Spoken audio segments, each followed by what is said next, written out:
Death Must Die is a blessed union between the RPG mechanics of something like Diablo, Vampire Survivors, and the godly boons of Hades.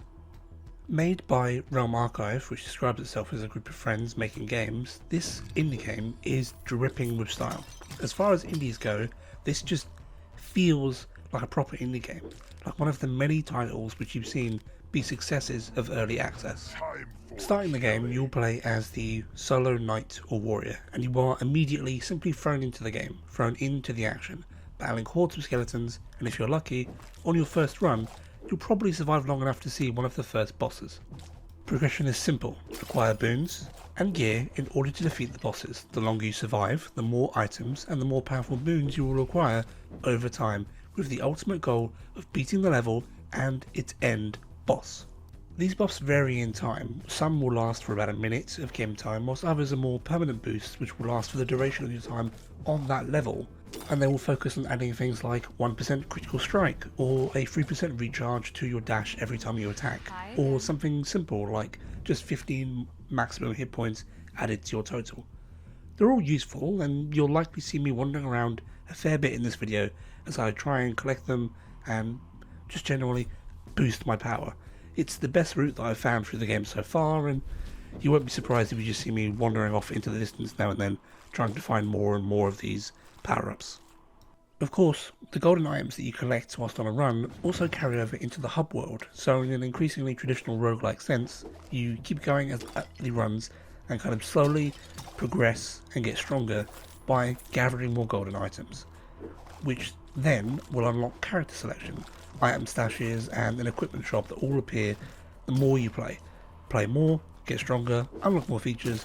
It's just a building cascade of new mechanics that you see the more you play. Although there is no random element or change up of the mechanics that you'd see in some roguelikes, when you get to the actual level save for perhaps different spawn locations on the temporary buffs, there's just the level, at least so far. There's just this singular level that exists, and it does what it says on the tin. Skeletons, walls, big knife fellas that charge at you, the same box traps with slimes that appear at a certain spawn point, and the same bosses, with the level ultimately ending in around 20 or so minutes. There are at present 5 classes, though that is kind of unlocked on the longer you play, and you'll probably start with just playing the knight, but there are clearly plans for more. These classes do change up the gameplay, I will say, and it's enough that they feel sizably different from merely just having unique attacks and health pools that are different to each other and moving somewhat differently. It's not a lot, but weirdly enough, with how each of the boons change their characters, these minor differences are enough to kind of ultimately completely change your gameplay style, from a melee character to a ranged character to a melee character with a wider swing, or a melee character with a full 360 area of attack. It does feel like not much, but when you actually play the game, it is quite a lot. There are also definitely plans to add more levels, and if you go and check out the developers' patch notes, presuming at least on my part, the plan is for some kind of hunt for death across many different levels, ending in his eventual demise, or some twist of fate if slaying death is even possible, perhaps. It's hard to say, but the patch notes are definitely worth a look, and it seems to be updated regularly. I, however, was drawn to this game due to its just comfortable art style, I have to say. There's something about how this kind of pixel art is done that really evokes an old nostalgia to earlier PC games, or even the PS2 era. I put it down to, I think, the infinite hourglass loading screens that you can see during the game, which just really gives you that feeling of dark but not quite foreboding, a more kind of comfortable cold, which goes really well with the hub world, which is more warm and welcoming. Once fires are lit and the characters arrive in full, we see this nice juxtaposition between wandering in the cold, foreboding world of death to this kind of pleasant hall with the shopmaster, our fellow heroes, and even briefly, at least during December, a Father Christmas, which gives you gifts, or it's in some kind of, I guess, minor deity in this world. Obviously, though, just for holiday season, but maybe we'll see other minor guests during various holiday events. Maybe during summer we'll see the Goddess of Fire appear, or something for Easter. I have no idea, but hey, it's all out there. Anything could happen. So, all of that rambling aside, let's get to the story. So far, the story is pretty simple. Death appears to have overstepped or gone out of their bounds, at least that's what the gods of this coalition of powerful beings assisting you will say, and the heroes are here to slay death. That's it.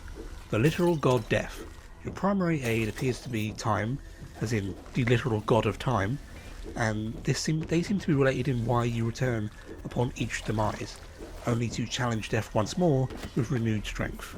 One of the benefits of picking different god combos during the game is their audio and kind of story changes slightly. They interact with each other differently, and often they will fawn over each other to be the one to help you or remark that their help is simply better, taking influence, I would say, from Hades, and it's done in a kind of charming fashion where it feels more like a homage to that style of gameplay than just a simple copycat. Truthfully, the gods in Death Must Die really do feel like their own, and the theming is so different, I would say, that it doesn't feel like it is putting pressure on Hades or copying the god's theme. These are definitely their own characters. These definitely, I would say, at least from what I've seen so far, they don't seem like they're based off of any mythos and seem more to be related to the world's own mystery and mythos than anything borrowed from real life culture. There's also a little bit of general world building which seems to be done in each of the characters, which arrive for their own reasons, or at least have their own reasons as to why they've even bothered to turn up, why they personally want to challenge death. And this can be explored in kind of piecemeal fashion through the hub world, where the characters talk to each other, opening up slowly. Even the rogue character, who kind of just speaks in a series of letters and disapproving shares small quips. This in itself is another reward for playing the game. Every time you defeat an enemy, every time you come back from a run and possibly defeat a better boss, the characters will come back and have some new level of dialogue. Maybe they'll open up a little bit more of it while they're here. Maybe they'll just insult your particular character. It's different for each character who goes around to talk to the other heroes, but it is a reason to go and do a run, to go and see how they interact each time. In truth, I have to say there isn't actually that much more to say about Death Must Die. It's a simple game, and if you've watched even a minute of this video, you probably immediately knew that you wanted to play it, or didn't. It's just that kind of game. Like Vampire Survivors, like Hades, like Diablo, its influences are on its sleeves, and it wears them with pride. Being an exemplar example of just indie development so far, I would say, it's a great starting point for early access, and it does fill me with confidence that this is going to go somewhere. There is a roadmap already for more content in early 2024, and it's set aside with clear listening to the community. Just these patch notes ooze that this is a developer who is genuinely passionate, as their namesake said, that they want to make something that they personally would play and that the community is involved in. Even the first initial character that seems to be coming, the Ranger, is a community vote, at least supposedly. So it does make me just excited to see where Death Must Die is going to be in a couple of months, a year, see how the end product actually looks. And I'll likely cover Death Must Die again once the game is finished and give an ultimate review and see if it did go as successfully as I hoped it would. Though, I will say, for now, as a general warning, it's easy to get through all of the content, and I'd consider it akin to something like Vampire Survivors or Slay the Spire, where runs are short, but you kind of always want to go again, no matter how short the content is. Again though, bear in mind that unlike those games, there is nowhere near the breadth of depth currently available, because simply there's one level, 5 characters, and yes, there are many different weapon types and armor, which all have their own effects, but at the end of the day, 5 characters, 1 level, and round about 6 gods. There is still a limited amount of what you can do in the game, but it's early access and relatively well priced. I would say, get the game, give it a try. If you've watched this and you find yourself interested, just give it a try. If you're still unconvinced, for the rest of the video I'm going to be just leaving my run playing all the way to its eventual finish, so if you're uncertain on the game you can keep watching and see what you think at the end of the video after I've beaten all of the current bosses. I highly recommend that you do give it a go, see what you think, or just support the developer, especially one that seems to listen to his community and is really engaged in making this a good game. It's never a bad thing, but still, if you've got this far, thank you for watching. I really appreciate that. Please consider giving the video a like to help with the algorithm, and again, I will see you in the next video coming soon. Oh, it's so exciting.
after his throne?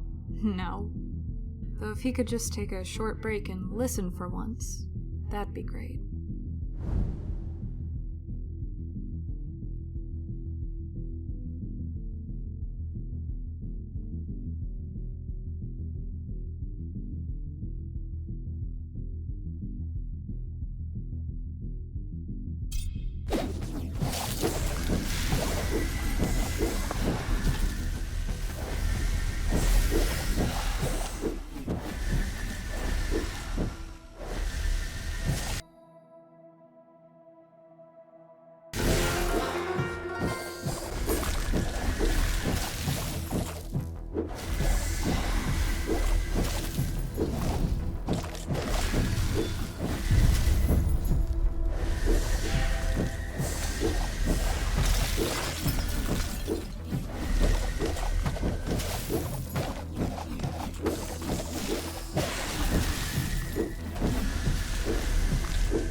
Don't be fooled by the fates, dear. They are far more perceptive than they let on.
Summer?